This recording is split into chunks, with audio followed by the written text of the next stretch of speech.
Francisco advierte de que los atentados en París son parte de la Tercera Guerra Mundial. Actualidad y noticias del mundo. El líder de la Iglesia Católica da sus declaraciones al mundo y pone en alerta a la humanidad. Los ataques terroristas perpetrados este viernes en París son parte de la tercera conflagración bélica mundial, asegura el Papa Francisco. El pontífice ha manifestado su consternación por los atentados que han enlutado al pueblo francés. Estoy conmocionado, no entiendo estas cosas hechas por seres humanos, no hay justificación religiosa ni humana. No es humano, afirmó el Papa en una entrevista telefónica con la cadena de televisión, Televisión 2000. Según el pontífice, la serie de atentados perpetrados en la capital francesa, que dejó decenas de muertos y heridos, son una parte de la Tercera Guerra Mundial. Estoy cerca de los familiares de las víctimas y rezo por todos ellos. Estoy cerca de toda Francia, a la que quiero mucho, agregó Francisco. Anteriormente el Papa había advertido que el mundo ya está viviendo un tercer conflicto bélico a escala mundial, el cual se está desarrollando de manera fragmentada a partir de conflictos, crímenes, masacres y destrucciones que recorren el planeta. Por su parte, el Vaticano condenó de la manera más radical los atentados en París y manifestó que se trata de un ataque contra la paz de toda la humanidad que requiere una reacción decidida y solidaria. Actualidad y noticias del mundo.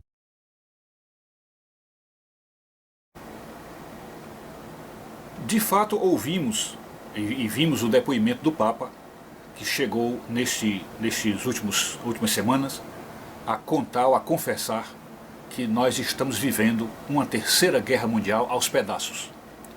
A rigor, mal podemos entender, mas podemos dizer que entendemos bem na profundidade do que o Papa disse, mas temos por certo de que quando ele se referiu a isto, quando ele disse que nós estamos vivendo uma terceira guerra mundial aos pedaços, entendemos que o Papa quer dizer que as desgraças que estão presentes no mundo atual hoje, como a fome, a miséria, a seca no mundo todo, terremotos, intrigas entre as nações, terrorismo, Estado Islâmico, enfim, tudo que tem ocorrido hoje de desgraça no mundo, perfaz um quadro, vamos dizer, geral de uma guerra mundial. Então, esse quadro geral, a guerra, a grosso modo, ela ocorreria em pedaços, em partes. Então, paulatinamente, cada etapa dessa iria formando um conjunto que ao final estruturaria e configuraria uma guerra mundial. E o pior é que nós não podemos dizer que o desenrolar destes fatos atuais, ou dessas pequenas desgraças atuais, não vai redundar num conflito maior, porque sabemos que existem pontos de vista contrários e uma grande divisão no mundo, que é a divisão entre as esquerdas e as direitas, e uma não tolera a outra em hipótese alguma.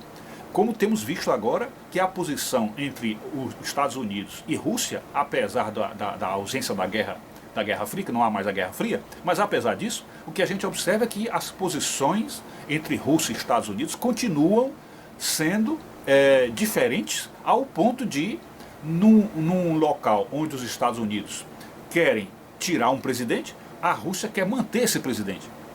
Onde os Estados Unidos querem destruir os opositores de um regime, a Rússia quer manter o regime e lutar contra os seus opositores. Então, a gente observa que são posturas diferentes e que podem ocasionar situações de conflito que podem se estender, como nós vimos agora recentemente com a derrubada do caça russo pela Turquia, que nós não sabemos até que ponto isso poderá gerar um revide. Então estamos numa situação conflituosa, sensível, periclitante e que de fato pode redundar ou pode eclodir uma guerra de proporções muito maiores, como o Papa tem falado. Então o Papa acertou em cheio ao explicar isso, e apesar de não acreditarmos mais numa terceira guerra mundial do ponto de vista nuclear, uma guerra nuclear, mas o conflito geral no mundo da humanidade que não se entende, de um mundo de incerteza e de perplexidade, este conflito é que vai deflagrar o fim do mundo, que seria um apocalipse, quando, de uma certa forma, os inimigos de Israel se voltarem contra ele. É isso. Quando dizemos que não acreditamos numa terceira guerra mundial com armas nucleares é porque nós já havíamos descoberto por nossas próprias pesquisas que as superpotências de hoje, elas já dispõem de tecnologia suficiente para fazer eclodir uma guerra sem precisar dessa carnificina, dessa mortandade gigantesca que ocorreria com a guerra nuclear, mas não só propriamente isto, porque a morte das pessoas para eles até seria interessante, porque diminuiria a quantidade de gente no mundo e facilitaria a sobrevida deles no pós-guerra. Mas o que ficou condenado por eles mesmos numa guerra nuclear é o fato de que as armas nucleares, mesmo se usado em massa as chamadas bombas de nêutron, elas iriam deixar alguns resquícios de material químico no mundo que prejudicariam não propriamente o homem, mas algumas espécies das quais o homem precisa para sobreviver. Então é claro que uma guerra com bombas de nêutron iria permitir que os prédios continuassem em pé, porque a bomba de nêutrons, como vocês sabem, ela mata apenas as pessoas. Os prédios continuam de pé. Mas mesmo que todas as armas usadas fossem essas, e que tanto China como Estados Unidos como Rússia usassem só bombas de nêutron, mesmo assim a guerra causaria prejuízos incalculáveis que as novas tecnologias já dispensam, já não há mais necessidade disso. Então, as tecnologias de hoje, que nós conseguimos investigar, elas são basicamente duas, e são as mais eficientes. É uma guerra que promova uma alteração climática tal que as pessoas morram nos seus devidos lugares, nos seus devidos países, por efeitos climáticos que nenhum país desconfiará que se trata de uma guerra. Seriam alterações eletromagnéticas nas nuvens, na atmosfera, que produziriam efeitos de mortandade, mas sem deixar nenhum resquício químico, nenhum estrôncio 90, nenhuma coisa assim perigosa para os que sobrevivessem. Então, isso aí poderia ser algo promovido por um sistema como esse do ARP, né? Que altera o clima e geraria uma mortandade muito grande. Por outro lado também, para corroborar ou ajudar ao sistema do ARP, temos a questão dos elementos químicos que estão sendo jogados na natureza através desses aviões cinzentos, que são os chamados chemtrails, e que esses aí também estão ajudando a piorar o clima no mundo todo, de tal maneira que quando a guerra deflagrada pelo ARP for alcançar o mundo inteiro, o planeta inteiro, então o efeito global do clima ruim vai matar grande parte da humanidade e isso aí já seria a guerra. E nem poderíamos, assim, a rigor, usar o nome guerra, porque talvez um só país use isso contra todos os outros.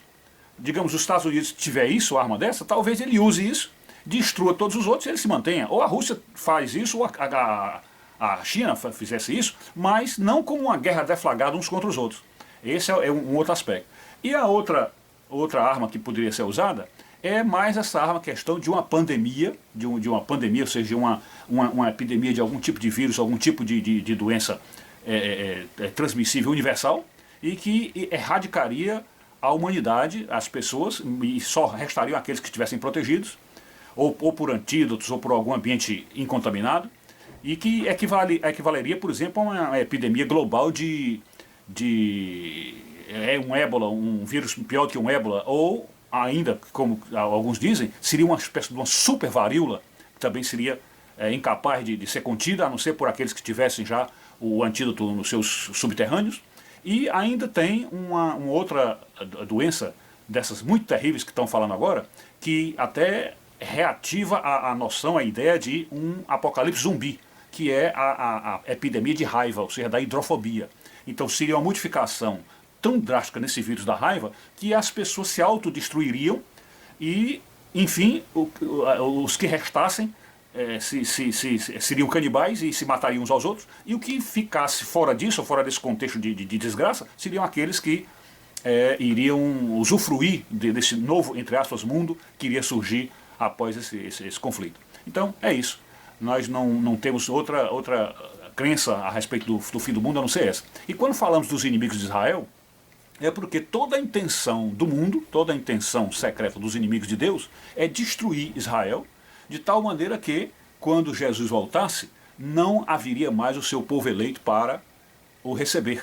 Então é como se fosse a última vingança contra Israel. Mas nesse caso, a palavra de Deus garante que Israel será preservado e que Jesus lutará pelo seu povo. Embora nós, os cristãos, sejamos o povo dele, mas ele ainda tem um grande amor, uma grande fidelidade para com Israel, e isso aí então é profecia bíblica, por isso nós acreditamos. É isso.